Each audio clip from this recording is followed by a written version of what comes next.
अस्सलाम वालेकुम दोस्तों। आपका स्वागत है my journey with Turkish channel पे। आज का हमारा डे 4।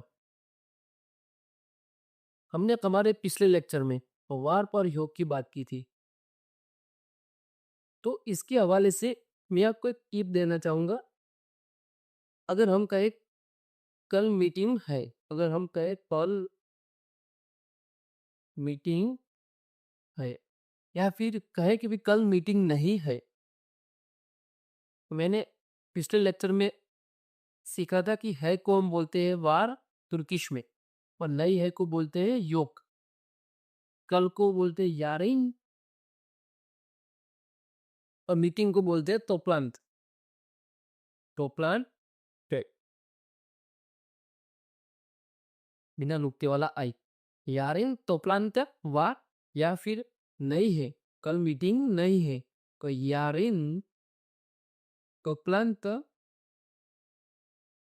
योग, कल मीटिंग नहीं है। या फिर मैं कहूँ शाम को मीटिंग है, या फिर मैं कहूँ शाम को मीटिंग है, या फिर कहूँ नहीं है, तो शाम को बोलते हैं अक्षाम। अक्षाम मीटिंग को बोलते हैं तोप्लांत। और है का जो मफहूम आएगा वो वार। या फिर मैं कहूँ अक्षाम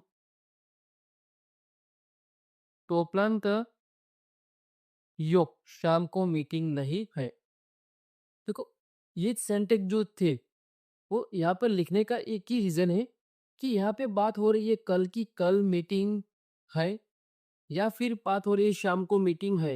लेकिन फिर भी हम ये जो सेंटेक्स है ना, वो ग्रामर के हवाले से अगर बात कहूँ तो सिंपल प्रेजेंट टेंस में आएंगे। सिंपल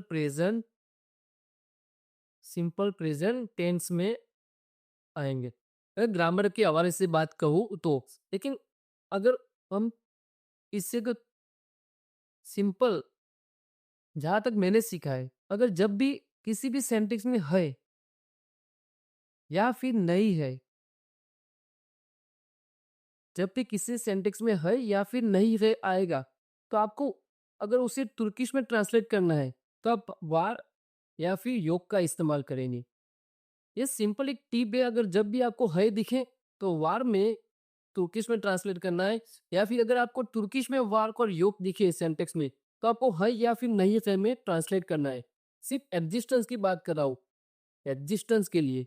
जैसे घर में दूध है तो वो दूध की सिर्फ एग्जिस्टेंस की बात कर रहे हैं, तो इसलिए वार और योग का इस्तेमाल हमें करना ही है। या फिर मैं कहूँ बाजार में भीड़ है, बाजार में भीड़ है, तो वहां पर भी हम इसका इस्तेमाल करेंगे, वार या फिर योग का इस्तेमाल करेंगे। या फिर हम कहें दुकान में दूध है, वहां भी हम वार या योग का इस्तेमाल करेंगे। बस ये एक बहुत बड़ी बात थी कि हम वार पर योग का इस्तेमाल कहाँ पर करना है। तो मिलते हैं हमारे अगले लेक्चर में।